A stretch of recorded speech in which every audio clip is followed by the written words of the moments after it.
एक सवाल ये भी उठता है कि लाखा मंडल को ही पांडवों ने क्यों चुना था शिव जी को प्रसन्न करने के लिए, सभी अनुष्ठान यहीं पर ही पूर्ण करने के लिए। इसके पीछे भी एक रोचक कथा है। यहीं पर एक है पांडव गुफा, एक छोटी सी गुफा है, और उस गुफा के अंदर कहा जाता है कि पांडवों ने अपना एक लंबा समय बिताया था। पांडवों ने वो यही जगह क्यों चुनी, उसकी भी एक कथा सामने आई कि आज से कई हज़ार साल पहले जब पांडव युग चल रहा था, उस टाइम पे यहाँ की भौगोलिक स्थिति ऐसी नहीं थी। उस गुफा के सामने ही एक बहुत बड़ा तालाब था। कहा जाता है कि सरकंडों के बीच में जब कार्तिकेय जी बाल रूप में मिले थे तो वो उसी जगह पर मिले थे। 6 कृतियाँ थी जिन्हें वो मिले थे, और नारद जी के कहने पे कृतियों ने उनको अपना दूध जब पिलाना शुरू किया, क्योंकि वो बिल्कुल नन्हे बालक थे कार्तिकेय जी, तो उसी गुफा के अंदर रह करके उनका जो है बाल रूप बीता था। इसीलिए शायद पांडवों ने इस जगह को चुना था, क्योंकि महादेव के लिए उनके वो स्थान जहाँ पे उनको अपने पुत्र की प्राप्ति हुई थी, उससे ज़्यादा प्रिय स्थान कोई और हो नहीं सकता था।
वो है शिवलिंग वहाँ।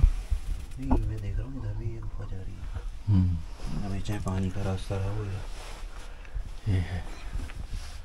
कहाँ है? लिखा ना कृपया शिवलिंग को टच ना करें, ऊपर है शिवलिंग जिसके ऊपर पानी टपक रहा है। वो पीछे। हाँ एक रहो।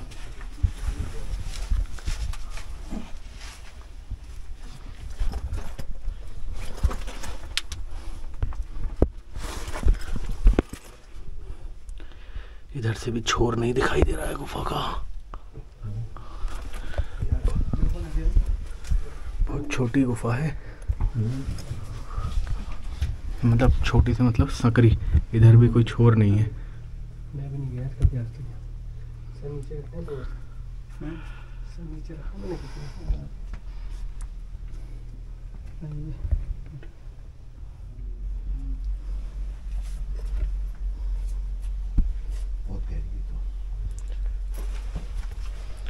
अंदर से बहुत गहरी है। वो लास्ट वो दिखाई नहीं दे रहा है, घूम रही है ऐसे।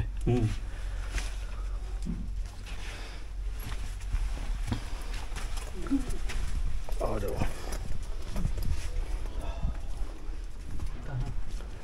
आ जाओ, घूम जाओ इधर को।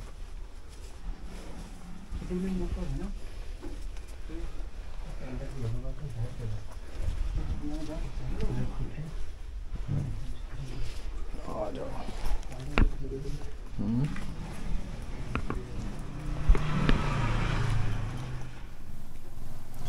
जहाँ पे अभी आप आए हैं ये भगवान कार्तिकेय की तो जन्मस्थली मानी जाती है, और पांडवों ने यहाँ पे गुप्तवास किया था जब उनको 12 वर्ष का वनवास था और 1 वर्ष का अज्ञातवास था। और अंदर जो आपने शिवलिंग देखा होगा ये स्वयंभू शिवलिंग है और 2007 में ये प्रकट हुए थे। अंदर छोटी गुफा थी, कम सुरंग थी, तो जब हमने खोदा तो अंदर ये शिवलिंग दिखाई दिया। तो उस समय जो है, हाँ 2007 में, तो उस समय जो है अमरनाथ में जो है बर्फ़ का शिवलिंग नहीं बना था, तो लोग यहाँ आ रहे थे कि यहाँ पे बर्फ़ का शिवलिंग दिखाई दी। हमने नेट में देखा, तो ये आपके सामने ये फ़ोटो लगी हुई है। अभी भी थोड़ा थोड़ा उसमें बर्फ था जी। तो ये 2-3 साल जो है महाराज लोग थे यहाँ पे, तो कुछ हो गया होगा, प्राकृतिक से कुछ छेड़ाछाड़ी हो गई, तो वहाँ जल बंद हो गया था। तो फिर यहाँ पे गांव के लोगों ने मेरे को पुजारी लाया यहाँ। अभी 1 साल मेरे को हुआ, तो 1 साल से जैसे मैं यहाँ आया उसी दिन जो है भगवान ने ऐसा चमत्कार किया कि उसी दिन जो है जल प्रकट कर दिया।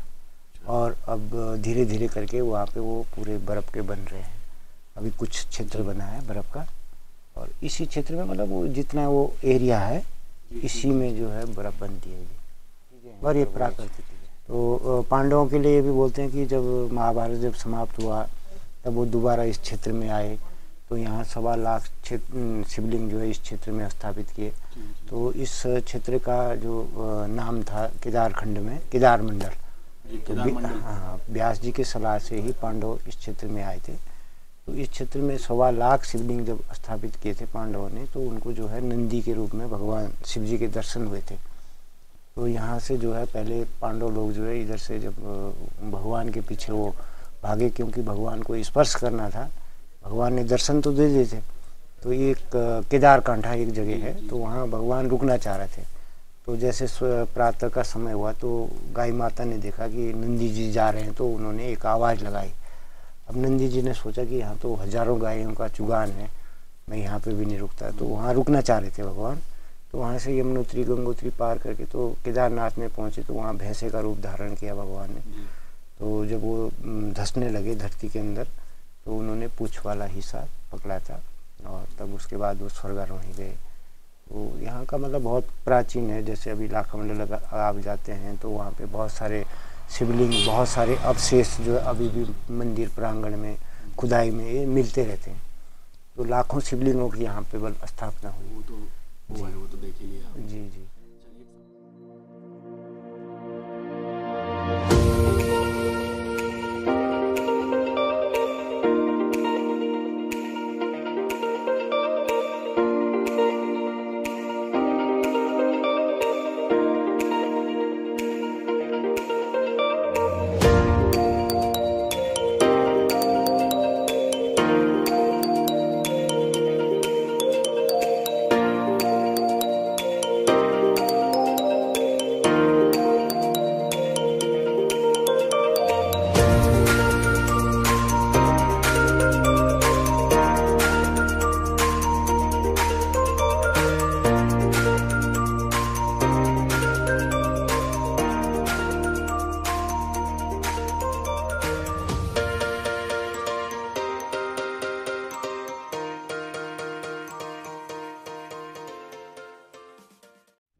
वो है नीचे गांव, और अभी हम जा रहे हैं ऊपर।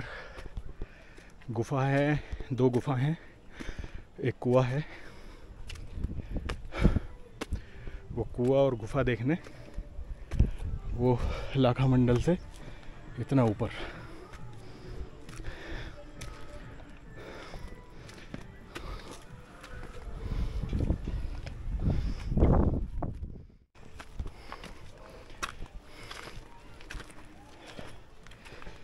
थोड़ी सी चढ़ाई के बाद पहली गुफा में तो आ गए।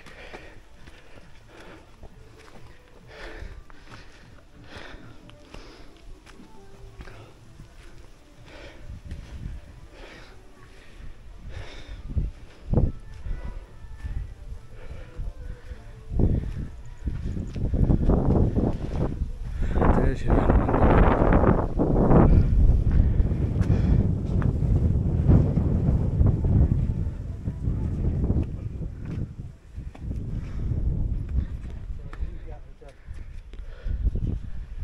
नमस्कार जी।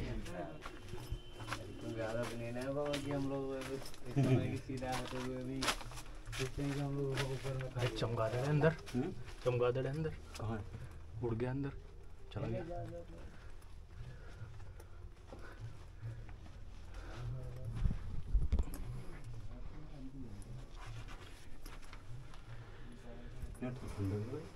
हाँ, इस गुफा में भी यहाँ पे है एक रास्ता अंदर, चारा छोटा सा। इधर का तो बंद दिख रहा है। तो यहाँ पे तो खड़ा है, हाँ। इसके ऊपर क्या है? इसके ऊपर पत्थर है। ये जो बीच में गोला सा बना हुआ है, ये भी वही नाखून जैसी जगह है। तो पीछे आओ देखो, यहाँ तेरा बिल्कुल सिरा है इसके ऊपर ना। ये यहाँ से मैं खड़ा हूँ, यहाँ से अगर देखेगा पेड़ की जड़ जैसा लग रहा है ना? तो ये कुछ अलग दिख रहा है। ऐसा लग रहा है पेड़ ऊपर, क्योंकि नीचे लकड़ी भी दिख रही है, लकड़ी जैसा दिख रहा है। हो सकता है कभी कोई पेड़ का फॉसिल होगा ये। हाँ, और ये जड़ फैली हुई है देखो। हाँ, ये पेड़ का फॉसिल है जो पत्थर के साथ जम गया। ये फॉसिल है। इधर है वो रास्ता, अंदर तक जा रहा है ये। उधर बहुत संकरा है, बहुत ही पतला है उधर। इधर है रास्ता। ऐसी चीज़ें देखने में बड़ा आनंद आता है, लेकिन इसकी प्रॉपर खुदाई करी जा सकती है क्योंकि ये रेत वाला काम है। ये भी ना सब फॉसिल है। हाँ, मेरे हिसाब से चले चलो।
से आए।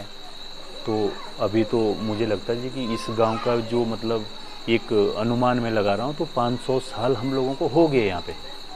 हाँ, तो ये जो मंदिर की जब खोज हुई तो ये कहते हैं कि ये गाय ने इस मंदिर की खोज करी।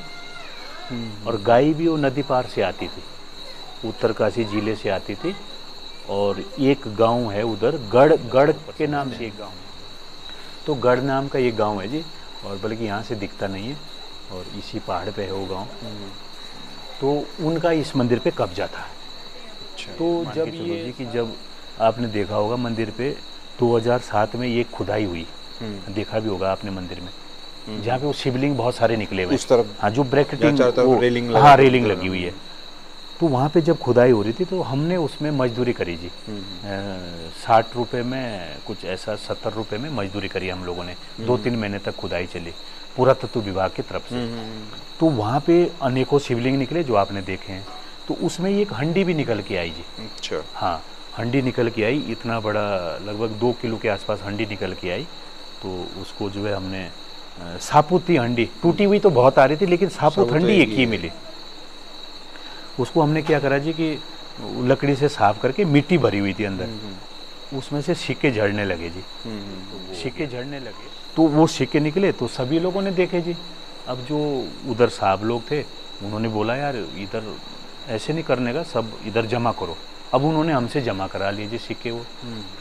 तो फिर अब थोड़ा सा हल्ला भी हुआ, तो फिर वो जो मैडम थी उन्होंने वो सिक्के जो है डाक डूक बना के वो सीधे हेड ऑफिस चले गए। हेड ऑफिस से फिर वो लैब में गए। तो लैब से जब उसकी रिपोर्ट आती है जी, ये 2007 की बात है। तो लैब से जब रिपोर्ट आती है तो वो सिक्के जो है ईरान के निकलते हैं। ईरान के वो सिक्के निकलते हैं।